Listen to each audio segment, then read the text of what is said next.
দেশ বিদেশের ব্যবসা বাণিজ্য আর অর্থনীতি সব খবর নিয়ে আমন্ত্রণ জানাচ্ছি মেট্রো সেম বিজনেস রিপোর্টে। করোনার চাপ সামলে বাড়তে শুরু করেছে রাজস্ব আদায়। প্রথম 3 মাসে আদায় 50,000 কোটি টাকা। আসছে আমন মৌসুমে 8.5 লাখ টন ধান চাল কিনবে সরকার। কেজি প্রতি ধানের দাম হবে 26 টাকা। শিগগিরই বাংলাদেশিদের জন্য ট্যুরিস্ট ভিসা চালু করবে ভারত। চালু হলো উড়োজাহাজ চলাচল। এমন সব খবর নিয়েই আমাদের আজকের আয়োজন। করোনার ধাক্কা কাটিয়ে গতি ফিরেছে রাজস্ব আদায়ে। অর্থ বছরের প্রথম প্রান্তিকে 4 ভাগের বেশি প্রবৃদ্ধি হয়েছে রাজস্ব খাতে। 3 মাসে আদায় হয়েছে প্রায় 50,000 কোটি টাকা। বিশ্লেষকরা বলছেন, অর্থনৈতিক কর্মকাণ্ড বাড়তে থাকায় রাজস্ব আহরণ বাড়ছে। তবে তারা বলছেন, এ হারে বাড়তে থাকলেও 80,000 কোটি টাকারও বেশি রাজস্ব ঘাটতি রয়ে যাবে অর্থ বছর শেষে। সেটি মাথায় রেখেই সরকারকে আর্থিক পরিকল্পনা সাজানোর পরামর্শ দিয়েছেন তারা। সাদাত হোসেনের রিপোর্ট। রাজস্ব আয় অজানা এক শঙ্কায় শুরু হয়েছিল অর্থবছর 2020-2021। করোনা মহামারীর অনিশ্চয়তাকে মাথায় নিয়ে সংসদে বিশাল অঙ্কের বাজেট দিয়েছিলেন অর্থমন্ত্রী। সেই বাজেট বাস্তবায়নে 3,30,000 কোটি টাকার প্রায় অসম্ভব রাজস্ব আদায়ের লক্ষ্য দেওয়া হয় এনবিআরকে। কিন্তু বছরের প্রথম মাসে এনবিআরের আয় মাত্র 14,756 কোটি টাকা, যা আগের অর্থ বছরের জুলাইয়ের চেয়ে 6.77 ভাগ কম। যদিও পরের মাসেই তা ইতিবাচক ধারায় ফেরে। আয় গিয়ে দাঁড়ায় 15,500 কোটিতে, প্রবৃদ্ধি 7.85। সেপ্টেম্বরে রাজস্ব আয় আরও বেড়েছে। আয় হয়েছে 19,000 কোটি টাকার বেশি, প্রবৃদ্ধি হয়েছে 11.5 ভাগ। পাবলিক হলিডে ছিল, লকডাউন ছিল, তো সেটা থেকে এখন আমরা আস্তে আস্তে বেরিয়ে এসে উৎপাদন শুরু হয়েছে। গত প্রান্তিক যখন নাকি একটা নর্মাল ইয়ার ছিল, তো সেখান থেকে যে আমরা একটা ইতিবাচক প্রবৃদ্ধিতে ঢুকেছি, এটা নিঃসন্দেহে এটা একটা ভালো খবর। এই 3 মাসে সবচেয়ে বেশি 6.78 ভাগ প্রবৃদ্ধি হয়েছে আমদানি রপ্তানি পর্যায়ে। এই খাত থেকে আয় এসেছে 15,958 কোটি টাকা। আয়কর ও ভ্রমণ কর এসেছে 15,919 কোটি, প্রবৃদ্ধি 4.92 ভাগ। আর মূল্য সংযোজন কর থেকে এনবিআরের আয় 18,111 কোটি টাকা। সব মিলে বছরের প্রথম প্রান্তিকে 49,989 কোটি টাকা রাজস্ব আহরণ করেছে এনবিআর, যা আগের অর্থ বছরের একই সময়ের চেয়ে 4.11 ভাগ বেশি। আমাদেরকে একটু বিশেষভাবে দৃষ্টি দিতে হবে ডোমেস্টিক ভ্যাটের দিকে। সেখানে প্রবৃদ্ধিটা সেরকম হয়নি, 1% একটু বেশি আছে। এই চিত্রটা বলছে যে আমাদের যদি 5 থেকে 6% ইনফ্লেশন হয়ে থাকে, 6%-এর মতো, তাহলে আমাদের ইকোনমি আসলে 4 থেকে 5%-এর মতো নেগেটিভে আছে। এখনো নেগেটিভ থেকে মানে প্রকৃত ইকোনমি, যেটা রিয়েল ইকোনমি, সেটাকে বের করে আনতে হয়তো আমাদের সময় লাগবে, হয়তো আগামী মার্চ মাস পর্যন্ত। তবে আদায় বাড়লেও তা লক্ষ্যের চেয়ে এখনও অনেক পিছিয়ে। হিসেব বলছে, প্রথম 3 মাসে লক্ষ্যমাত্রার মাত্র 15 ভাগ পূরণ করতে পেরেছে এনবিআর। লক্ষ্য অর্জনে বছরের বাকি 9 মাসে আদায় করতে হবে 2,80,000 কোটি টাকা, অর্থাৎ প্রতি মাসে 31,000 কোটির বেশি। আমাদের এবছরের রাজস্বের ঘাটতিটা একটা বিপুল পরিমাণেই হবে। সরকারের উচিত হবে প্রায় 80,000 কোটি টাকার মতো একটা শর্টফলকে ধরে নিয়ে রাজস্ব বা আর্থিক ব্যবস্থাপনাটা করা, ফিসক্যাল ম্যানেজমেন্টের দিক থেকে। নীতিমালা প্রণয়ন এবং নীতিমালা বাস্তবায়ন, এই দুটি একই সংস্থার মধ্যে কিন্তু আছে। পৃথিবীর বিভিন্ন দেশে নীতিমালা প্রণয়নটাকে সেপারেট রাখা হয়। আমরা শুনছি যে এরকম একটা সংস্কার সম্বন্ধে চিন্তা ভাবনা হচ্ছে। আমরা আশা করব যে সেটা বাস্তবায়ন করলেও এনবিআর এর কার্যক্রম আর একটা নতুন ধরনের উদ্যম পাবে বলে আমাদের মনে হয়। বিশ্লেষকরা বলছেন, শীতকালে করোনার দ্বিতীয় ধাক্কা আঘাত করলে এবং সেটি যদি শক্তিশালী হয়, তবে রাজস্ব আদায় আরও বেশি চ্যালেঞ্জের মুখে পড়তে পারে। সাদাত হোসেন, বিজনেস রিপোর্ট, মাছরাঙা টেলিভিশন। আসছে আমন মৌসুমে 8.5 লাখ টন ধান চাল কিনবে সরকার। এর মধ্যে ধান কেনা হবে 2 লাখ টন। 6 লাখ টন সিদ্ধ চালের পাশাপাশি আতপ চাল কেনা হবে 50,000 টন। বুধবার খাদ্য পরিকল্পনা ও পরিধারণ কমিটির বৈঠকে এই লক্ষ্যমাত্রা নির্ধারণ করা হয়। বৈঠকটি অনলাইনে অনুষ্ঠিত হয়, যেখানে সিদ্ধান্ত হয় প্রান্তিক কৃষকদের কাছ থেকে সরাসরি আমন ধান সংগ্রহ করবে সরকার, যার প্রতি কেজির দাম নির্ধারণ করা হয়েছে 26 টাকা। 37 টাকা কেজি দরে কেনা হবে সিদ্ধ চাল, আর আতপ চালের দর বেঁধে দেওয়া হয়েছে প্রতি কেজি 36 টাকা করে। 6 লক্ষ মেট্রিক টন আমরা সিদ্ধ চাউল আমরা ক্রয় করব মিলাদদের কাছ থেকে, এবং 50,000 মেট্রিক টন আতপ চাল ক্রয় করব মিলাদের কাছ থেকে, এবং কৃষকদের কাছ থেকে সরাসরি 2 লক্ষ মেট্রিক টন আমরা ধান সংগ্রহ করব। প্রতি কেজি ধানের মূল্য 26 টাকা, প্রতি কেজি সিদ্ধ চাউলের মূল্য 37 টাকা এবং প্রতি কেজি আতপ চাউলের মূল্য 36 টাকা। এবং এই চাউল কেনা শুরু হবে 15ই নভেম্বর থেকে এবং ধান কেনা আমরা শুরু করব 7ই নভেম্বর থেকে। করোনার কারণে বন্ধ থাকা ট্যুরিস্ট ভিসা বাংলাদেশিদের শিগগিরই দেয়া শুরু হবে বলে জানিয়েছেন ঢাকায় নিযুক্ত ভারতীয় high commissioner Vikram Kumar Doraiswamy. Air bubble চুক্তির আওতায় বুধবার সকালে বাংলাদেশ ও ভারতের মধ্যে পুনরায় আকাশপথে উড়োজাহাজ চলাচলের উদ্বোধনী অনুষ্ঠানে তিনি একথা জানান।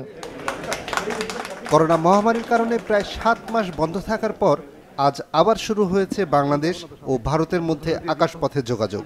চিকিৎসা, ব্যবসা ও শিক্ষাসহ অন্যান্য ভিসা চালু হলেও পর্যটক ভিসা এখনো দেওয়া শুরু করেনি ভারতীয় high commission. We did regular visas, then we did student visas, visit visas. Everything is now open with the exception of tourist visas. So at least those who need to go urgently can travel now. So hopefully at the earliest, we're working hard on this. 28টা flight ওই দেশে যাবে এবং ওই দেশ থেকে 28টা flight আসবে সপ্তাহে, এইটা একটা সত্য। আরেকটা হলো যে এই দেশের যাত্রীরা শুধু ভারত থেকে যারা আসবে বাংলাদেশের উদ্দেশ্যে আসবে এবং বাংলাদেশ থেকে যারা যাবে ভারতের উদ্দেশ্যেই যাবে। ভারতের আগ্রহেই দুই দেশের মধ্যে আকাশ যোগাযোগ আবার শুরু হয়েছে বলে জানান বেসামরিক বিমান চলাচল কর্তৃপক্ষের চেয়ারম্যান। ধন্যবাদ জ্ঞাপন করি আমাদের প্রতিবেশী রাষ্ট্র ভারতকে, তারাই কিন্তু এই এয়ার বাবল অ্যারেঞ্জমেন্টের জন্য আমাদের প্রথম অফার দেয় এবং আমরা এটার উপরে কাজ করি একসাথে দুই রাষ্ট্র। এবং আজ সেই ঐতিহাসিক মুহূর্ত যেখানে আপনারা সকলেই এই যাত্রাতে যাওয়ার জন্য আজকে আসছেন। প্রথম দিনে ইউএস বাংলার দুটি ফ্লাইটে প্রায় 100 জন গেছেন ভারতের চিকিৎসা সেবা নিতে। বন্ধের কারণে চিকিৎসা অনেক পিছিয়ে গেছিল। আমি 3 মাস পরে পরে ট্রিটমেন্ট নিতাম, ওখানে একটা সাবস্টিটিউট ইঞ্জেকশন দিতাম, কিন্তু ওটা আমার হয়নি। আর ফলো আপে যাওয়ার কথা ছিল মাস 2-1-এর মধ্যে, যেহেতু ফ্লাইট ছিল না আমি যেতে পারিনি। তবে কয়েকজন রোগী অভিযোগ করেন সরকার নির্ধারিত হাসপাতাল থেকে করোনা পরীক্ষার সনদ জমা দেওয়া হলেও তা মানছে না ইমিগ্রেশন কর্তৃপক্ষ। আমাদের কত বড় একটা হ্যারাসমেন্ট, একটা রোগী আমার কেমো ডেট সব ঠিক আছে সমস্ত কিছু, আমি যাব, আমাকে এই একটা কারণ, এটা তো আমার কোনো ফল্ট না, এটা তো এদের ফল্ট যে এদের আপডেট হয়নি। এই সব কাগজপত্র এটা গুছাইছে ইন্ডিয়া নেওয়ার জন্য ছেলে, এখন আবার আজকে আবার কি একটু সমস্যা নাকি বলে কাগজের। বাংলাদেশ থেকে ভারতের কলকাতা, চেন্নাই ও দিল্লিতে ফ্লাইট যাবে। ইউএস বাংলা এয়ারলাইন্স, বিমান বাংলাদেশ এয়ারলাইন্স ও নভোএয়ার সপ্তাহে 28টি ফ্লাইট পরিচালনা করবে। নিয়াজ মোর্শেদ, বিজনেস রিপোর্ট, মাছরাঙা টেলিভিশন। পায়রা বন্দরের রাবণাবাদ চ্যানেলের জরুরি রক্ষণাবেক্ষণ এবং ড্রেজিংয়ের জন্য বেলজিয়াম প্রতিষ্ঠান জার্ডেনালকে নিয়োগ দিয়েছে সরকার। উন্মুক্ত দরপত্রের বদলে সরাসরি ক্রয় পদ্ধতির মাধ্যমে এই নিয়োগ দেওয়া হচ্ছে। বুধবার অর্থনৈতিক বিষয় সংক্রান্ত মন্ত্রিসভা কমিটির বৈঠকে এই সিদ্ধান্ত হয়। জানানো হয়, পাবলিক প্রকিউরমেন্ট আইন ও বিধিমালার আলোকে রাষ্ট্রীয় জরুরি প্রয়োজনে এই সিদ্ধান্ত নেওয়া হয়েছে। এরপর সরকারি ক্রয় সংক্রান্ত মন্ত্রিসভা কমিটির বৈঠকে 428 কোটি টাকা ব্যয়ের 4টি ক্রয় প্রস্তাবের অনুমোদন দেওয়া হয়। এর মধ্যে 164 কোটি টাকা ব্যয়ে ঢাকা শহরের সুপেয় পানি সরবরাহ ব্যবস্থা উন্নয়নে জার্মানির একটি প্রতিষ্ঠানকে কাজ দেওয়া হয়েছে, যারা 164 কিলোমিটার পানির লাইন পুনর্বাসনের পাশাপাশি পরবর্তী 1 বছর পর্যন্ত তা রক্ষণাবেক্ষণ করবে। অনলাইনে শুরু হলো হাতে তৈরি তাঁত পণ্যের মেলা হেরিটেজ হ্যান্ডলুম ফেস্টিভ্যাল। মেলায় প্রদর্শিত পণ্য দেখতে এবং কিনতে ক্রেতাদের প্রবেশ করতে হবে অনলাইন প্ল্যাটফর্ম দেশি ভালোবাসির ভার্চুয়াল স্টোরে। তাঁত পণ্যের উদ্যোক্তা ও ফ্যাশন ডিজাইনারদের নিয়ে এই মেলার আয়োজন করেছে এসএমই ফাউন্ডেশন এবং association of fashion designers of Bangladesh. বুধবার অনলাইন মাধ্যমে তাঁত পণ্য মেলার 3য় আসরের আনুষ্ঠানিক উদ্বোধন করা হয়। আয়োজকরা জানান, কোভিড পরিস্থিতির কথা বিবেচনায় রেখে এবছর ভার্চুয়ালি মেলা আয়োজন করা হয়েছে। জামদানি, বেনারসি সহ বিভিন্ন অঞ্চলের শাড়ি, খাদি ও মণিপুরি কাপড়, নকশি কাঁথা, গামছা, লুঙ্গি ছাড়াও হস্তজাত বিভিন্ন পণ্য প্রদর্শন করা হবে হ্যান্ডলুম ফেস্টিভ্যালে। 60-এর অধিক উদ্যোক্তা প্রতিষ্ঠান অংশ নিয়েছে তাঁত পণ্য মেলার এবার আয়োজনে। এই বছর আমাদের কাছে যে পণ্যগুলো এসেছে তাঁতিদের কাছ থেকে, সেগুলো আপনারা দেখলেই বুঝতে পারবেন যে তাদের অনেকটা তাদের মোটিভ, তারা নতুন মোটিভ নিয়ে এক্সপেরিমেন্ট করছে, তাদের গুণগত মান অনেক উন্নয়ন হয়েছে। তো এই প্রচেষ্টা যদি অব্যাহত থাকে তাহলে কিন্তু তাঁত শিল্পে এটা একটা গুরুত্বপূর্ণ ভূমিকা রাখতে পারে। ক্ষুদ্র ও মাঝারি উদ্যোক্তারা তাদের সীমিত সামর্থ্যের কারণে বাজারের সাথে সরাসরি সংযুক্ত হতে অধিকাংশ ক্ষেত্রে বাধাগ্রস্ত হয়, যা তাদের পণ্যের বাজারজাতকরণ ও ন্যায্য মূল্য পাওয়া থেকে বঞ্চিত করে। আমি মনে করি হেরিটেজ হ্যান্ডলুম ফেস্টিভ্যালের মাধ্যমে আমাদের আভ্যন্তরীণ বাজার এবং আন্তর্জাতিক বাজারে আমাদের এই ঐতিহ্যবাহী পণ্যের নতুন বাজার খুঁজে পাওয়া বলে আমি আশা করি। চট্টগ্রাম বন্দরে জাহাজ ও পণ্য জট কমাতে দ্রুতগতিতে এগিয়ে চলেছে পতেঙ্গা কন্টেইনার টার্মিনালের নির্মাণ কাজ। প্রায় ২,০০০ কোটি টাকা ব্যয়ের এই প্রকল্পের এরই মধ্যে শেষ হয়েছে ৬০ ভাগ কাজ। আগামী বছর বর্ধিত সময়ের মধ্যেই প্রকল্পের কাজ শেষ হবে বলে আশা করা হচ্ছে। নাজমুল সাদিকের রিপোর্ট। দেশের ব্যবসা বাণিজ্যের প্রাণকেন্দ্র চট্টগ্রাম বন্দর। তবে বছর বছর আমদানি রপ্তানি বাড়লেও তার সাথে তাল মিলিয়ে বাড়েনি টার্মিনাল, জেটি ও কন্টেইনার ইয়ার্ড। এমন বাস্তবতায় জাহাজ ও কন্টেইনারের বাড়তি চাপ সামাল দিতে কর্ণফুলী নদীর পাড় ঘেঁষে ৩২ একর জায়গা জুড়ে নির্মিত হচ্ছে পতেঙ্গা কন্টেইনার টার্মিনাল। করোনার ধাক্কা কাটিয়ে পুরোদমে এগিয়ে চলছে কাজ। মোট ৪টি জেটি থাকবে এতে। আমরা আশা করছি ইনশাআল্লাহ এভাবে কার্যক্রম অব্যাহত রাখতে পারলে আগামী বছর জুন ২০২১ সালের মধ্যে আমরা প্রকল্পের সিংহভাগ কাজ সম্পন্ন করতে পারব। বর্তমানে প্রকল্পের ৬০% কাজ আমরা সম্পন্ন করতে পেরেছি। টার্মিনালটি চালু হলে কমবে কন্টেইনার ও জাহাজ জট, গতি বাড়বে ব্যবসা বাণিজ্যে, বলছেন বন্দর ব্যবহারকারীরা। চট্টগ্রাম বন্দরের জেটি স্বল্পতার কারণে জাহাজের যে দীর্ঘ জট হয়ে থাকে সেই জট লাঘবের জন্য পতেঙ্গা টার্মিনাল একটি গুরুত্বপূর্ণ ভূমিকা রাখবে। পতেঙ্গার নতুন টার্মিনালের পাশাপাশি প্রয়োজনীয় অবকাঠামো দ্রুত নির্মাণের পরামর্শ ব্যবসায়ীদের। রোড তৈরি করা দরকার, রোডের সাথে এটা সংযোগ তৈরি করা দরকার, সেই জিনিসগুলো তো এখনও তৈরি হয়ে ওঠে নাই। এটার জন্য তো আমাদের আবার সময় নেবে, কারণ আমি এটা তৈরি করে রেখে দিলাম তাহলে তো আর হবে না। এখান থেকে আমাদের বেরিয়ে আসতে হবে। বেরিয়ে আসার জন্য যেই প্রস্তুতি, সেই প্রস্তুতি দৃশ্যমান এখনও আমরা দেখছি না সরকারের দিক থেকে। এই দিক থেকে আমাদের মনে হয় বন্দর যারা পরিচালনা করছেন তাদের এটা ভেবে দেখার দরকার আছে। নতুন এই টার্মিনাল চট্টগ্রাম বন্দরের সক্ষমতা বাড়াতে ব্যাপক ভূমিকা রাখবে বলে জানায় বন্দর কর্তৃপক্ষ।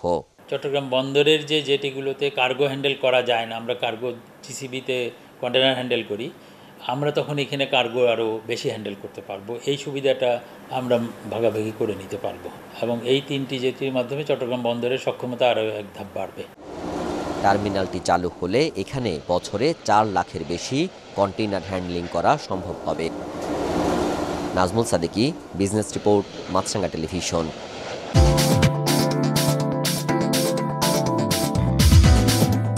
সূচক পতনের মধ্য দিয়ে দিনের লেনদেন শেষ করেছে ঢাকা স্টক এক্সচেঞ্জ। সার্বিক সূচক ডিএসইএক্স 29 পয়েন্ট কমে দাঁড়িয়েছে ৪,৮৩৮-এ। মোট লেনদেন হয়েছে ১,১১২ কোটি টাকার। বেচাকেনায় অংশ নেওয়া শেয়ার ও মিউচুয়াল ফান্ডের মধ্যে দর বেড়েছে ১১০টির, কমেছে ১৮৭টির, আর অপরিবর্তিত রয়েছে ৫৯টির দর।